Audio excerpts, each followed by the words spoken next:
আচ্ছা, খারাপ ঘটনার ডেফিনেশন কি? মানে আপনাকে যদি আমি জিজ্ঞাসা করি, আপনি কি বলবেন যে খারাপ ঘটনা কাকে বলে?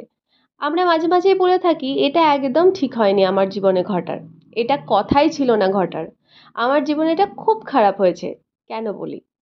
আসলে খারাপ ঘটনা সেগুলোই যেগুলো আমাদের এক্সপেকটেশনের বাইরে ঘটে। আপনার প্ল্যানের বাইরে ঘটে। আপনি জীবনে ওই বিষয়টা নিয়ে কখনো প্ল্যান করেনইনি, কিন্তু দুম করে আপনার জীবনে ওই ঘটনাটা ঘটে গেল। এবার দেখুন, খুব মারাত্মক লেভেলের কিছু ঘটে যাওয়া সেটা আলাদা জিনিস, কিন্তু আমরা কথায় কথায় ছোট ছোট অনেক ঘটনাকে জীবনে খারাপ ঘটনা বলে থাকি। আচ্ছা চলুন, একটা খুব সিম্পল উদাহরণ দিই। আমি এখনই দুধ বসালাম। আমার ইচ্ছা আমি শুধু দুধ দিয়ে কিছু একটা বানাবো, বা আমি শুধু এক গ্লাস দুধ খাবো, আমি তাই দুধটা ফোটাতে দিয়েছি। কিন্তু আচমকাই দেখলাম দুধটায় ছানা কেটে গেল। তখন আমি কি করব? আমি রেগে যাব।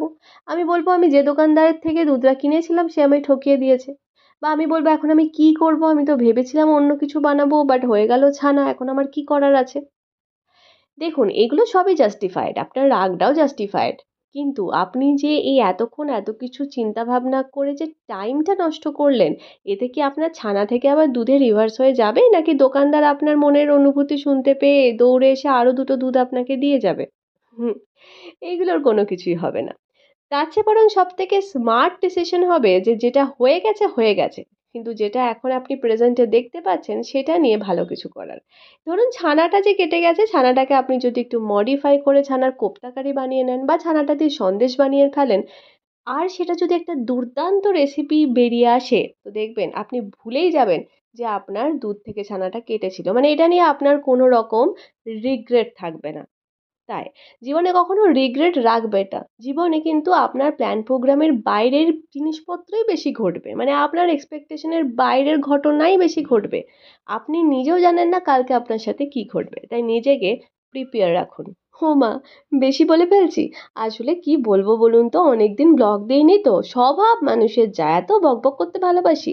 যাই হোক, আমার কিন্তু ছানা রেডি, আমি এটা পনির বানাবো।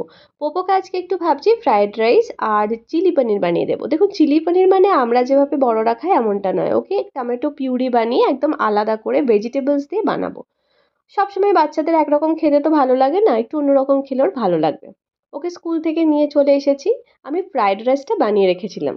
এরপর আমি পনিরটা রেডি করব। আর যেটা হয়েছে, একটু আগে গ্রিন কালার যেটা দেখলেন, ওটা কিন্তু দুটো বানিয়েছি। ওটাতে আমি আমার টমেটোর চারা, লঙ্কার চারাগুলো ট্রান্সফার করব। দেখা যাক কখন সময় হয়ে ওঠে। এরপর আপনাদের একটা নতুন জিনিস দেখ, এটা হলো ফিল্টার। মানে ওয়াশিং মেশিনে অনেক সময় দেখবেন ফিল্টার থাকে, তো মানে অনেক জামা কাপড় থেকে সুতো, রোয়ানি এগুলো বেরোয়। আর সেগুলো